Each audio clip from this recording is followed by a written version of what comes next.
30대의 마지막을 결혼으로 마무리한 장 씨 부부. 1년 동안 누구보다 뜨거운 연애를 했고 결혼 생활도 행복했습니다. 부부는 늦은 나이에 만나서 결혼했지만 아이는 꼭 낳자며 함께 노력할 것을 다짐했는데요. 더없이 행복했던 부부. 하지만 남편의 노트북 속 의문의 폴더를 열어본 그 순간부터 장 씨의 행복은 산산이 부서지고 말았습니다. 의문의 폴더 속에는 전 연인과의 성관계 영상이 남아 있었던 겁니다. 장 씨는 남편이 범죄자는 아닐까, 또 자신이 등장하는 동영상이 남아있는 건 아닐까, 불안감에 휩싸였습니다. 더 이상 남편을 믿을 수 없다는 장 씨, 남편에게 이혼을 요구했습니다. 남편의 성관계 동영상, 이혼 사유가 될까요? 아니 근데 어쩌다가 남편 그 노트북 폴더를 열어보게 된 거예요? 네, 일단 남편은 결혼 전부터 쓰던 노트북을 결혼 후에도 계속 사용했다고 합니다. 남편은 사진을 찍는 게 취미였다고 하는데요. 그래서 노트북 안에 사진들이 많이 들어있었다고 합니다. 장 씨는 남편과 다녀온 여행 사진을 보기 위해서 노트북을 켰다가 우연히 보게 된 건데요. 하지만 그 영상 속 주인공이 남편이라는 사실을 알고 난 뒤로는 남편의 카메라만 봐도 불안한 마음이 든다고 합니다. 장 씨의 고민을 별별 상담소에서 해결해 주세요. 알겠습니다. 오늘 소개된 사연, 한 언론에 나온 사례를 저희가 조금 각색을 했는데 이 기자. 네. 이거는 뭐 더 얘기하고 말고를 떠나서 무조건 저 개인적으로는 이건 이혼해야 됩니다. 예. 결론을 바로 내리셨네요. 저 개인적인 생각은. 네, 아무튼. 이게 좀 방송으로 다루기 민감한 주제긴 한데요. 사실 취재를 하다 보면 이런 얘기들을 좀 종종 접하거든요. 겉으로는 굉장히 번듯한 사람인데 뭐 불법 촬영물을 소지하고 맞아요. 있다든지 이런 일들이 있어서 이번 사연을 다루게 된 것 같은데요. 이 사연으로 좀 돌아가자면 장 씨는 남편을 만난 게 38이었습니다. 그래서 40을 넘기지 말자고 하면서 1년 만에 결혼을 한 건데요. 사실 서로 나이가 있었기 때문에 옛 연인들이 당연히 있을 거라고 생각은 했지만 그래도 이런 방식으로 남편의 옛 연인들을 보게 될 거라고는 생각을 못 했다고 합니다. 소장님, 그런데 이런 뭐 당연히 그런 사람인 줄 몰랐으니까 당연히 서로 사랑하고 결혼했겠죠. 네, 그렇습니다. 굉장히 서로 사랑해서 결혼하기 전부터도 우리 아이는 꼭 낳자. 1년 동안 자연스럽게 임신이 되기를 바라보고 그렇지 않으면 시술을 해서라도 우리 꼭 아이를 낳자라고 이제 그 의견이 모아졌고요.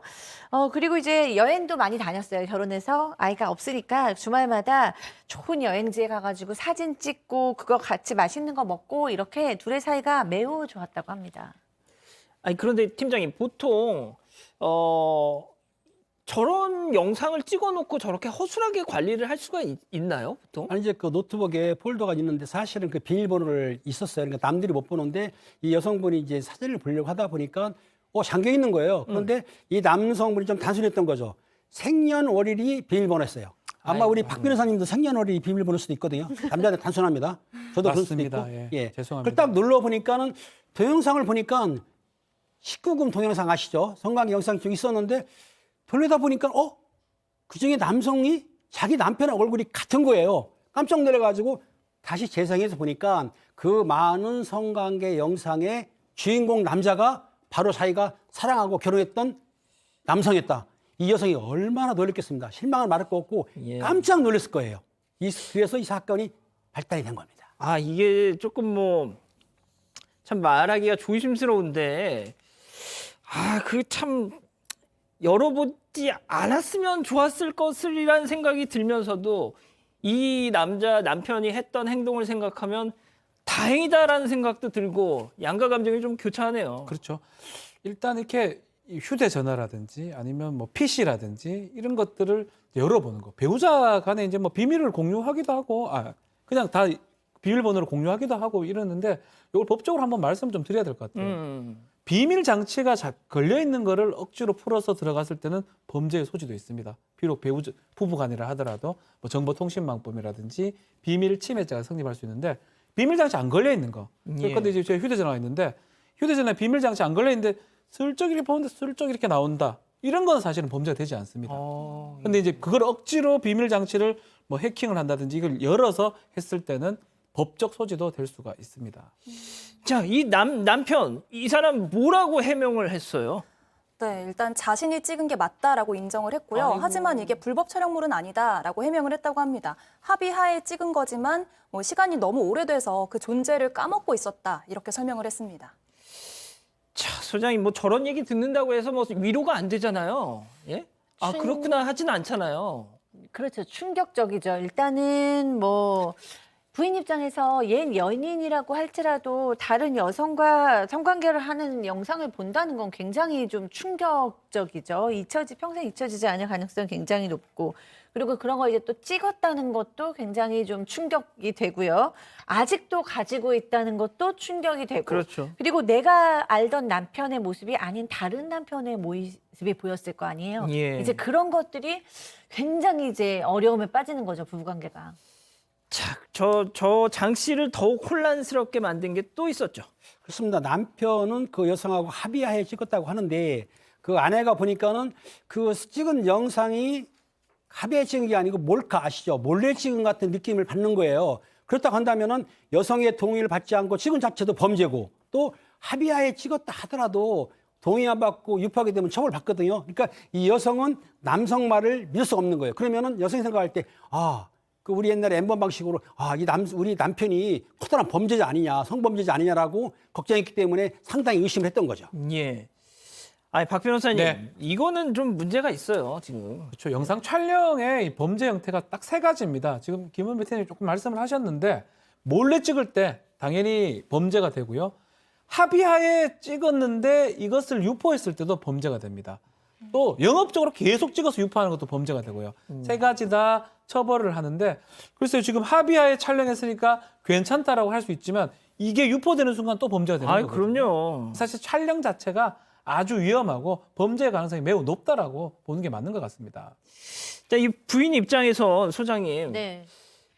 그러니까 제가 처음에 이제 이혼하는 게 맞다라고 네. 이렇게 딱 잘라서 말씀을 저 개인적으로 드렸던 이유는 뭐냐면 이게 정말 어떤 100번 양보해서 불법적인 그런 소지가 없다고 하더라도 앞으로 부부관계를 어떻게 합니까 이러면. 네, 이제 그게 문제죠. 그러니까 이제 그래도 이제 남편을 믿고 싶은 마음이 부인한테 있고 또 사실 이혼은 정말 쉬운 문제가 아니기 때문에 이해해주거나 그 남편의 변명을 들어주고 싶은 마음도 많으실 거라고 생각이 들어요. 뭐 만에 하나라도 정말 그게 뭐 진짜 남편이 얘기하는 게 100% 사실이고 이렇다면 또 부부 상담이나 이런 걸 좀 해볼 필요도 있는 커플이라는 생각은 들지만 그럼에도 불구하고 이 여성은 너무나도 큰 이제 곤란과 어려움에 빠져들었어요. 왜냐하면 앵커께서 얘기하신 대로 일단 남편의 존재를 믿지 못하는 거죠. 그럼요. 이 사람 도대체 어떤 사람이야? 나한테 얘기해주고 보여준 모습이 다야 아니면 내가 모르는 이면의 모습이 있어. 이게 있고요.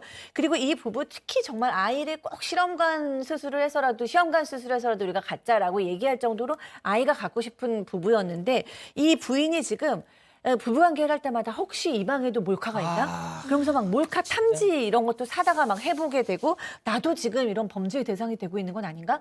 이런 행동을 하게 된다는 거예요. 그러니까 당연히 이 부부관계는 멀어질 수밖에 없는 상황입니다. 팀장님, 그러니까 뭐 같은 얘기인데요. 이제 보통 더군다나 이 커플처럼 늦게 이제 결혼한 그렇죠. 이런 늦은 거죠. 커플들, 뭐 당연히 뭐 과거의 연인, 과거에 뭐 애인이 있었던 거를 알고 결혼을 했겠죠. 그렇겠죠. 예. 근데 과거에 어떤 뭐 사귀던 사람이 있던 걸 그냥 아는 거하고 그걸 눈으로 본 거하고는 이거는 전혀 다른 문제잖아요. 그러니까 이 남성 이해가 안 갑니다. 사실은 알면 병, 모르면 약이라고 말이 있지 않습니까? 왜 옛날에 있던 거 삭제하고 했어야 되는데 왜 남겨놨을까요? 그러니까 여성 지금 이렇게 아내한테 신뢰를 주고 앞으로 잘 해야 하는데 아마 각서를 쓰고 한다 하더라도 아내분이 믿을까 의심스럽긴 해요. 왜냐 한번 신뢰를 잃게 되면은 회복하기가 힘들기 때문에 각서도 받겠지만 갖고 있는 카메라를 모조리 파손해버려야 돼요. 카메라 갖고 있으면 안 돼, 이 사람은. 예. 찍을 수 있으니까. 그러니까 예. 심리적으로도 문제가 있지만 어떻든 갖고 있는 카메라 파손하고 각서도 쓰고 지문 찍고 그런 다음에 자기 본심을 잘못 빌게 되면은 여성이 조금은 결혼했으니까 조금은 돌아서지 않을까 싶기도 해요. 저는 아니라고 봅니다. 저는 아니에요? 그래도 이혼해야 된다고 봅니다. 저는. 자, 근데 이건 제 생각입니다. 오해하지 마시고요. 자, 우리 가족 여러분, 이게 뭐 법적인 문제도 중요하겠지만 이게 어떻게 해야 된다고 생각하시는지 좀 일단 제가 지금까지 본 바로는 많이들 이혼해야 된다, 끝났다라고 많이들 말씀을 하시네요. 좀 의견 좀 올려주시죠. 자, 그럼 이쯤에서 별별 상담소 오늘의 궁금증 짚어보죠. 전 연인과의 동영상을 보관한 남편. 박 변호사님, 이혼해야죠. 참 쉽지 않네요. 이혼 사유는 우리 민법상 6가지가 됩니다. 합의혼이 아닌 이상은 재판 이혼을 해야 되는데 6가지 사유. 나머지는 뭐 생사불명, 학대 같은 거고 마지막 6호에 기타 혼인을 지속할 수 있는 중대한 사유에 이게 해당하느냐 안 하느냐인데 문제점이 하나 있어요. 결혼 전에 지금 만들었던 거거든요. 예. 그 이후에 지금 뭐는 없어요. 좀 더 나아가서 이것 때문에 싸움을 한다든지 뭐 이 영상 때문에 뭔가 다른 게 있다든지 그게 커졌을 때는 그것을 바탕으로 이혼이 가능할 거로 생각도 드는데 그냥 찍었던 것 자체 이 이전에 있었던 거 그걸로 좀 저는 좀 개인적으로는 그것만으로는 이혼이 좀 되기는 좀 어렵지 않나라고 생각해서 되게 시청자 여러분들한테 조금 미안한 생각도 들기도 합니다. 욕 먹고 계십니다. 예, 욕 먹지만 법조인은 그대로 얘기를 해야 되니까 예. 제 개인적 생각이긴 한데 거기에서 플러스 알파가 좀 돼야 된다고 생각이 들어요. 예를 들어서 이것 때문에 다툰다든지 아니면 이걸 통해서 뭐 유출한 흔적이 있다든지 그런 것들이 혼인 이후에 결혼 생활 과정에 드러났을 때 그것을 바탕으로 이혼을 한다면 이혼사가 될 수가 있지만 그 이전에 있었던 일이라면 그것만으로는 조금 부족하지 않나라는 게 제 개인적 생각입니다. 야, 지금 일단 채팅창의 분위기는 뭐 일방적입니다. 제가 뭐 따로 뭐 소개를 드리지 않을 정도로 말이죠. 자, 소장님, 좀 마지막으로 만약에 이 부부가 네. 소장님한테 와서 부부 상담을 한다. 네. 그러면 어떻게 얘기하시겠어요? 그래서 저는 이제 앵커님처럼 단호하게 이혼을 해야 된다 이렇게 얘기는 못하죠. 근데 지금 영상이 많다는 걸로 봐서 저는 부인이 객관적인 눈으로 보면 이게 몰카인지 아니면 그래도 연인끼리 서로 합의돼서 우리의 사랑을 남겨놓자라는 수준인지 알 수 있을 거라고 생각이 들어요. 그래서 그냥 정말로 뭐 예전에 어떤 사랑의 기록 수준이고 그걸 정말 시간이 없어서 못 지었다 그런 남편의 정말로 진정성이 느껴진다면 기회를 저는 한 번쯤은 더 줄 수도 있지 않을까라는 개인적으로 생각 갖고 있어요. 그런데 여기서 제가 이제 좀 냉정한 얘기를 좀 드리자면 예. 관음증이나 노출증을 가지고 있는 많은 성도착 환자들이 사실 겉모습은 우리 옆집에서 볼 수 있는 우리 회사에서 볼 수 있는 평범한 모습을 하고 있는 분들이 많다라는 거예요. 그렇기 때문에 소장님 옆에 지금 박 변호사님 계십니다. 우리 모든 사람의 주변에서 왜냐하면 노출증이나 아니 관음증 환자들이 굉장히 막 범죄자처럼 생기고 막 뭔가 음산하게 생기고 이랬을 것 같잖아요. 근데 사실은 우리가 주변에서 볼 수 있는 그런 순하디 순한 여기 아니고 그렇게 생겼을 수도 있기 때문에 사실 이 남편이 그러면 성도착의 문제를 가지고 있을 확률도 사실 객관적으로 있죠. 그래서 그런 문제가 있을 경우에 이 결혼을 유지하는 것은 좀 어려움이 있을 거라고 생각이 듭니다. 알겠습니다.